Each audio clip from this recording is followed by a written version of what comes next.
Now introducing Camp Roger and Camp Scotty's new video series, Operation Bring Light.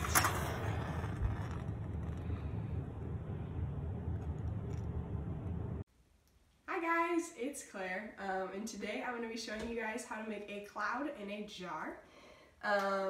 We're going to be showing you like the process of evaporation through this, part of the water cycle that you don't normally see. You see the clouds in the sky, you see the water on the ground, but you don't normally see the evaporation process. So I'm going to be showing you that today. You're going to need a few different things to do this. You're going to need some sort of a glass jar. It doesn't necessarily have to be this big, but you want to be able to see the process through it. You're going to need a metal tray, and you're going to need some matches. You'll want to fill this glass jar. I have it filled with about 2 inches of water or so, but it needs to be warm. You don't want it to be boiling hot because then the steam will like fog up the glass and you won't be able to see what's going on inside. So some nice warm water. And you'll want to put some ice on this tray. So let's get into it. So after I fill up this jar with some water, I'm going to take a match and light it. So definitely get a parent's help with this. Oops. You're going to light the match. Let it burn for a couple of seconds. And then blow it out. And drop it in. Once some of the smoke clears, you're going to take your tray with some ice cubes on it and stick it on top.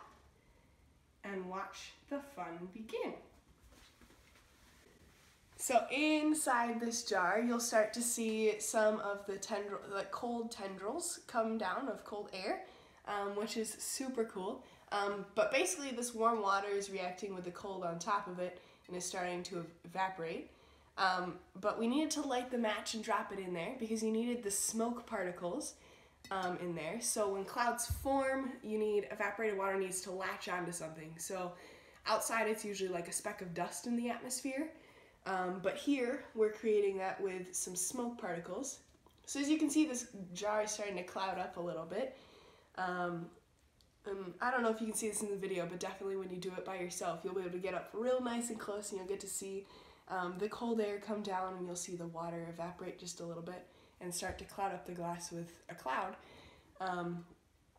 Yeah, and I don't know, it's just really cool. And it might not be easy to see it as much, but if you let it sit for a little bit, you'll definitely see this cloud start to form, and then at the end we'll pull this ice tray off and you'll get to see how much cloud you created inside the jar.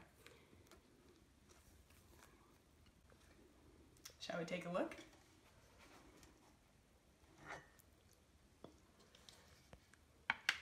Now you can see that this evaporated cloud is starting to spread out into the atmosphere. You can kind of see these little tendrils going out, which is super cool. I personally love the weather, so this is a super fun thing for me to do.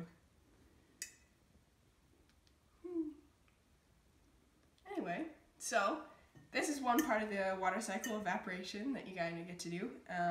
Feel free to do it again and again as much as your parent is able and willing to help you light matches. And just enjoy learning how clouds form. And maybe go outside and see all those clouds form. And I don't know, it's just super cool. Anyway, thanks for doing this with me, guys. Hey everybody, thank you so much for watching and tuning in today to Operation Bring Light. Remember to like, subscribe, and follow along for more video on our YouTube, Instagram, and Facebook. Thanks, see you next time.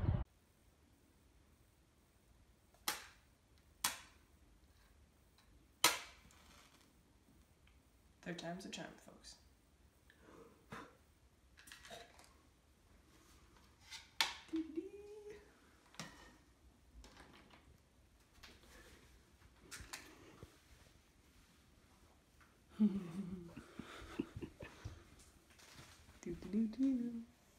Look at it go. Wait, that's so cool. It's just like pouring down. Clouds are so cool.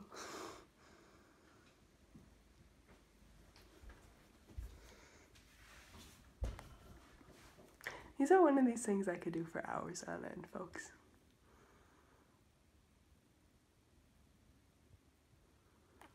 comes down, it like floats down like a